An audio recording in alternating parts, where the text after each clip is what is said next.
আমরা Indian secular ফ্রন্টের রাজ্য কমিটির পক্ষ থেকে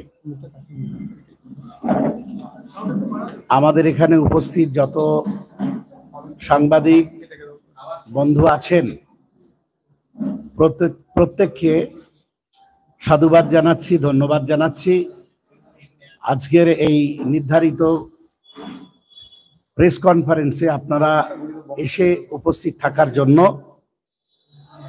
আমরা বলেছিলাম যে 4টে নাগাদ আমরা 4:30 আমরা প্রেস কনফারেন্সের মধ্য দিয়ে আমাদের প্রথম পর্যায়ের যে প্রার্থী তালিকা সেই তালিকা প্রকাশ করব। প্রায় আধ ঘন্টা দেরি হয়েছে বিভিন্ন কারণে, তো আমরা শুরু করে দিতে চাই। আজকে আমরা আমাদের যে প্রথম পর্যায়ের প্রার্থী তালিকা, অর্থাৎ কোন কোন কেন্দ্রে, কোন কোন লোকসভা কেন্দ্রে ইন্ডিয়ান সেকুলার ফ্রন্টের প্রার্থীরা প্রতিদ্বন্দ্বিতা করবেন, ইন্ডিয়ান সেকুলার ফ্রন্ট লোকসভা নির্বাচনে কোন কোন কেন্দ্রে প্রতিদ্বন্দ্বিতা করবে তার প্রাথমিক পর্যায়ের লিস্ট তালিকা আজকে আমরা ঘোষণা করছি। এরপরেও কয়েকটি প্রকাশ করব আমরা, কয়েকদিনের মধ্যেই আপনাদের জানিয়ে দেওয়া হবে সেটা।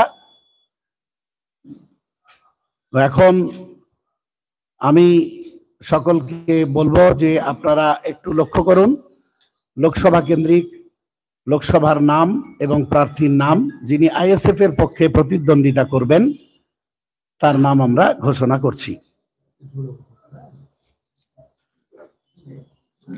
প্রথমে উত্তরবঙ্গে 7 নম্বর মালদা উত্তর লোকসভা কেন্দ্র, মালদা উত্তর লোকসভা কেন্দ্রে আমাদের প্রার্থী প্রতিদ্বন্দ্বিতা করবেন মোহাম্মদ সোহেল।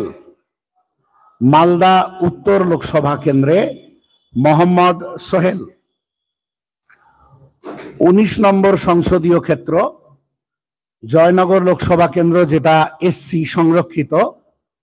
জয়নগর লোকসভা কেন্দ্র যেটা আপনারা জানেন এসসি, ওটা সংরক্ষিত কেন্দ্র। ওখানে আমাদের পার্টির পক্ষ থেকে প্রতিদ্বন্দ্বী প্রার্থীর নাম মেঘনাদ হালদার। জয়নগর লোকসভা কেন্দ্রে মেঘনাদ হালদার। 11 নম্বর সংসদীয় ক্ষেত্র মুর্শিদাবাদ লোকসভা কেন্দ্র, মুর্শিদাবাদ লোকসভা কেন্দ্র, যেখানে প্রতিদ্বন্দ্বিতা করবেন হাবিব শেখ। মুর্শিদাবাদ লোকসভা কেন্দ্রে প্রতিদ্বন্দ্বিতা করবেন হাবিব শেখ। 17 নম্বর সংসদীয় ক্ষেত্র বারাসাত লোকসভা কেন্দ্র। 17 নম্বর সংসদীয় ক্ষেত্র বারাসাত লোকসভা কেন্দ্রে প্রতিদ্বন্দ্বিতা করবেন তাপস ব্যানার্জি। বারাসাত লোকসভা কেন্দ্র থেকে আইএসএফ এর প্রার্থী তাপস ব্যানার্জি। বসিরহাট লোকসভা কেন্দ্র 18 নম্বর সংসদীয় ক্ষেত্র বসিরহাট লোকসভা কেন্দ্র। এই বসিরহাট লোকসভা কেন্দ্র থেকে আইএসএফ প্রার্থী হিসাবে প্রতিদ্বন্দ্বিতা করবেন মোহাম্মদ শহীদুল ইসলাম মোল্লা। বসিরহাট লোকসভা কেন্দ্র থেকে প্রতিদ্বন্দ্বিতা করবেন মোহাম্মদ শহীদুল ইসলাম মোল্লা। 20 নম্বর সংসদীয় ক্ষেত্র মথুরাপুর লোকসভা কেন্দ্র। এই মথুরাপুর লোকসভা কেন্দ্র থেকে প্রতিদ্বন্দ্বিতা করবেন অধ্যাপক অজয় কুমার দাস। আপনারা জানেন মথুরাপুর লোকসভা কেন্দ্রও এসসি সংরক্ষিত, সেখানে আমাদের প্রতিদ্বন্দ্বিতা করবেন অধ্যাপক অজয় কুমার দাস। 27 নম্বর সংসদীয় ক্ষেত্র শ্রীরামপুর লোকসভা কেন্দ্র। 27 নম্বর সংসদীয় ক্ষেত্র শ্রীরামপুর লোকসভা কেন্দ্র। এই শ্রীরামপুর লোকসভা কেন্দ্রে প্রতিদ্বন্দ্বিতা করবেন শাহরিয়ার মল্লিক বাপি। শাহরিয়ার মল্লিক শ্রীরামপুর লোকসভা কেন্দ্র থেকে প্রতিদ্বন্দ্বিতা করবেন।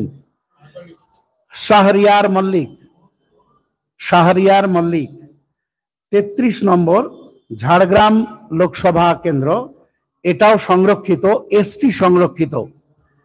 33 নম্বর সংসদীয় ক্ষেত্র, এসটি সংরক্ষিত ঝাড়গ্রাম লোকসভা কেন্দ্র, যেখান থেকে আইএসএফ প্রতিদ্বন্দ্বী হিসাবে প্রতিদ্বন্দ্বিতা করবেন অধ্যাপক বাপি সরেন।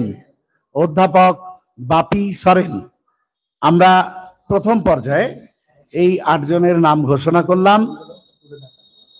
প্রথম পর্যায়ে এই 8 জনের নাম ঘোষণা করলাম। আপনারা এই ছবিতে দেখতে পাচ্ছেন এই 8 জনের নামের সঙ্গে সংসদীয়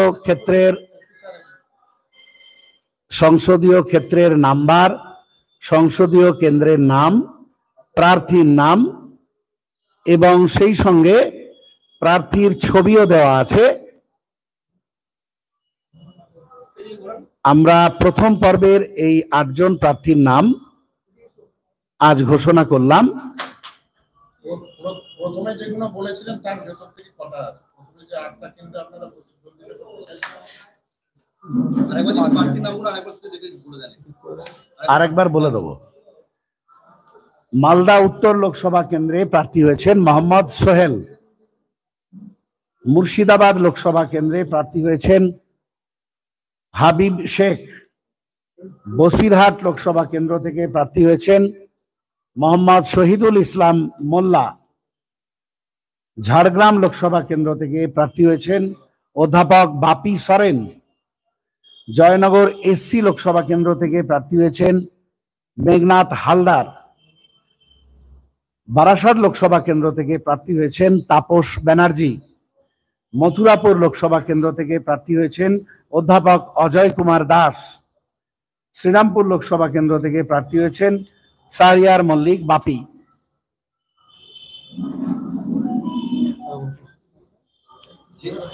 হ্যাঁ,